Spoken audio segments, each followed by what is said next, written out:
Assalamualaikum warahmatullahi wabarakatuh. Selamat pagi, salam sejahtera untuk kita semua. Salam Om Swastiastu, Namo Buddhaya, salam kebajikan.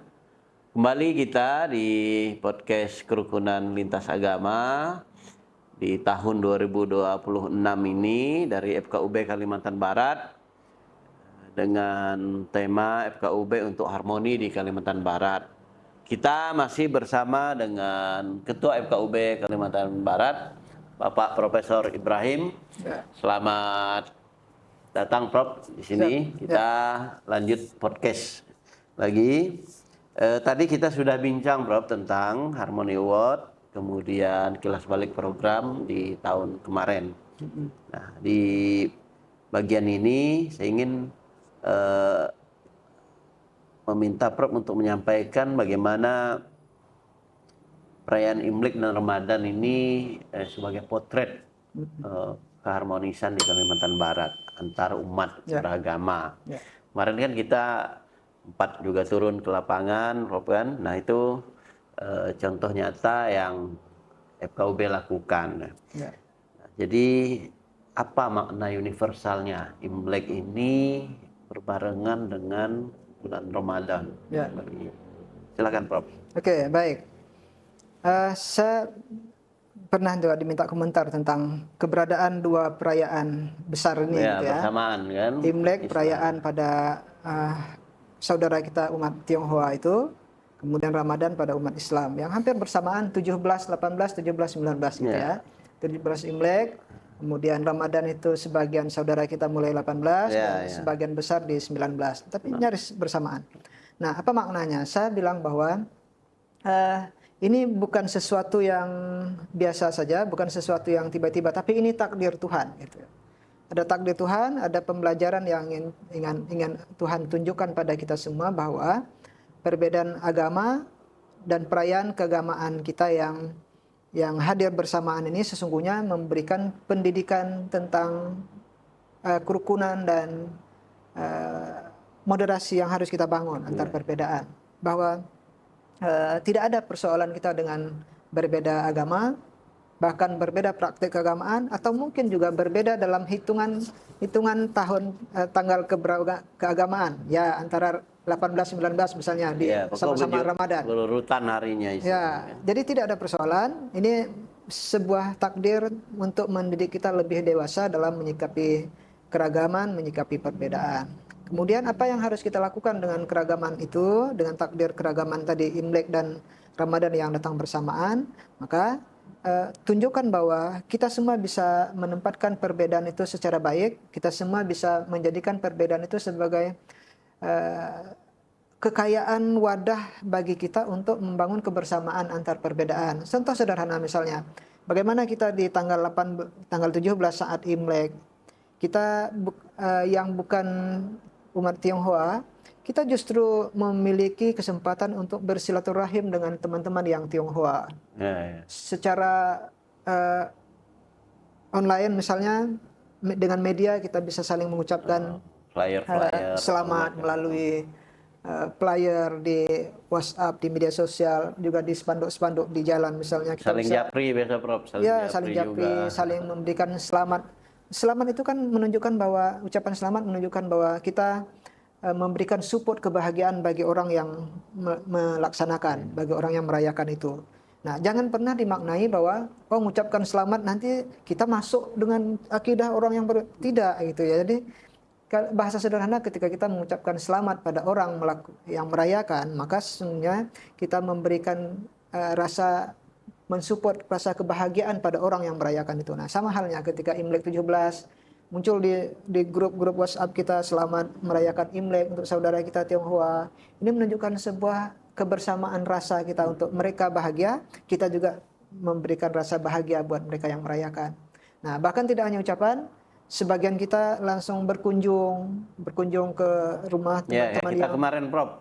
Teman Tionghoa, silaturahim terbangun, obrolan terbangun, yang tadi mungkin kita tidak saling mengenal keluarga masing-masing, dengan berkunjung kita kenal. Yang tadinya kita tak kenal rumah sahabat kita yang Tionghoa, jadi kita kenal rumahnya, tempat jamuan dan seterusnya. sungguh sesuatu yang sangat luar biasa gitu ya.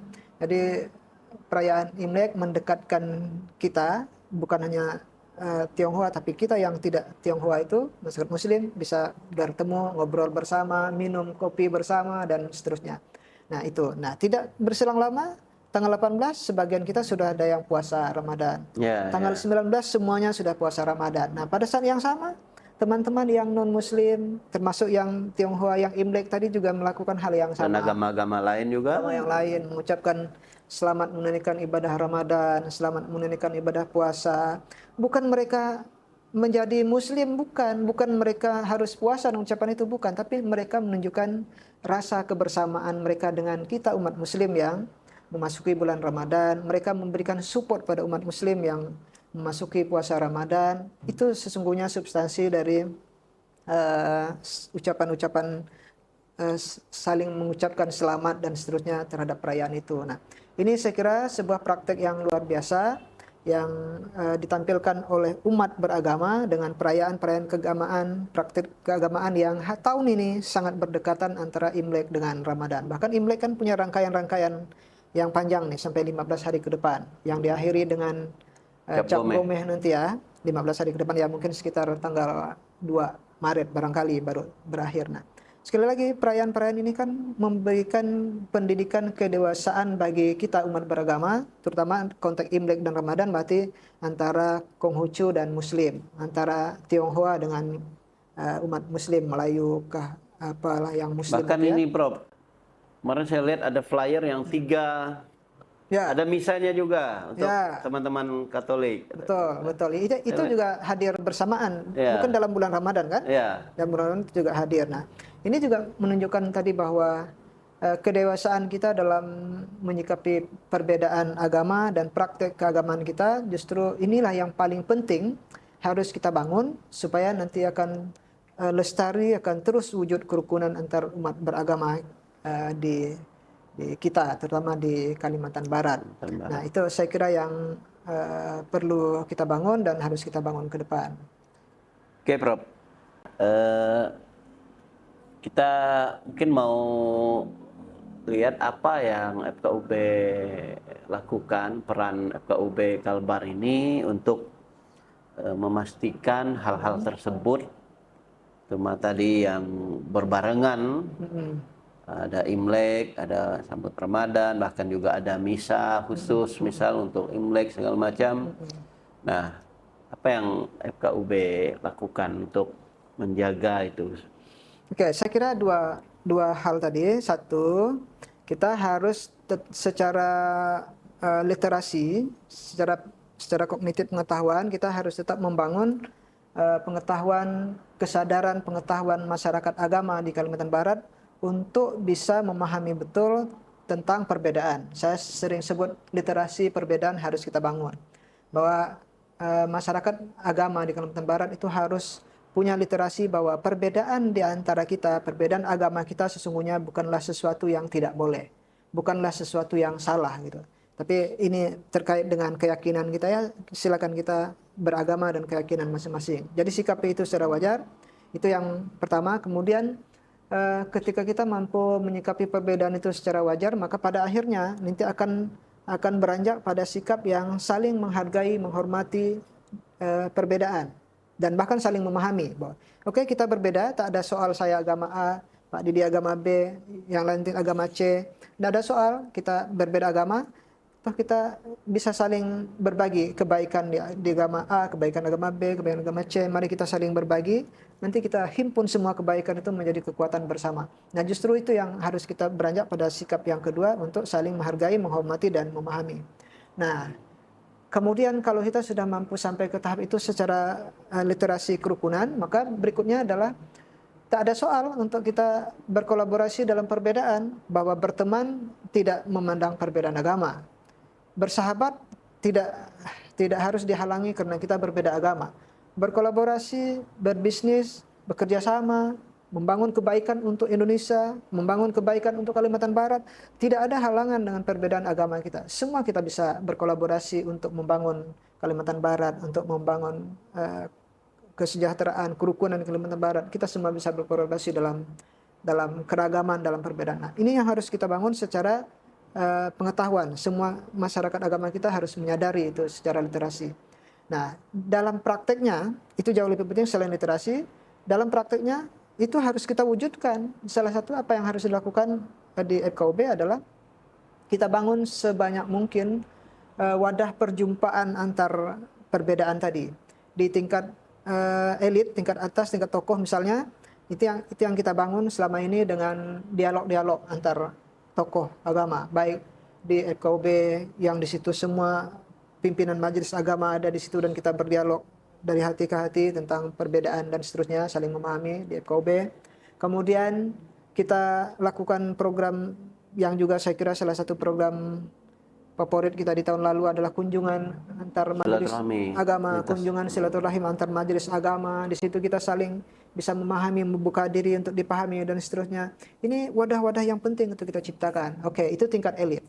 Nah, di tingkat berikutnya tingkat remaja, tingkat pemuda, bagaimana kita membentuk wadah itu. Nah, itu yang kita bangun dalam beberapa kegiatan tahun 2025, ada dialog, ada seminar, ada workshop, ada FGD dan seterusnya. Bahkan mungkin juga beberapa perlombaan lintas agama yang kita buat kemarin. Ini sebagai satu wadah untuk menciptakan ruang-ruang pertemuan antar generasi kita yang saling berbeda. Nah, itu di pemuda.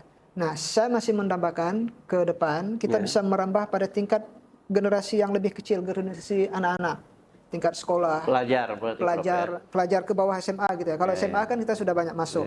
Nah, di bawah SMA, SMP sampai ke bawah kita perlu membangun wadah di mana mereka bisa bertemu, saling bersua, saling bercengkrama dalam perbedaan. Nah, wadah-wadah itu yang harus kita bangun sebanyak mungkin. Dengan begitu nanti akan terbangun rasa kebersamaan, rasa kedekatan antar individu walaupun mereka berbeda agama. Nanti tidak akan lagi ada rasa tabu, rasa stereotip, saling curiga, canggung, curiga, rasa takut ketika berteman dengan orang beda agama. Itu tidak akan lagi ada kalau wadah-wadah ini kita bangun sebanyak mungkin. Nah, selama ini kan orang tidak pernah berteman beda agama, tidak pernah ngobrol dengan orang beda agama. Sekali ketemu dengan orang yang beda agama, itu jadi macam sebuah kesalahan, dosa besar gitu. Nah, ini masih terjadi. Nah, ini yang harus kita bangun, bahwa sesungguhnya wadah ini harus kita bangun. Itu praktek yang saya sebut dari sisi praktisnya yang harus kita bangun ke depan. Sebanyak mungkin wadah-wadah itu kita ciptakan melalui FKUB. Oke, Prof. Saya ingat kemarin di awal sebelum Imlek itu FKUB ada buat himbauan kan? Nah, itu juga bagian dari FKUB untuk menjaga keharmonisan umat kan? Betul, betul. Jadi ini pemirsa, tadi sudah disampaikan oleh Pak Ketua FKUB bagaimana kita harus memiliki kesadaran dengan sejujur-jujurnya bahwa memang kita ini sangat multikultur.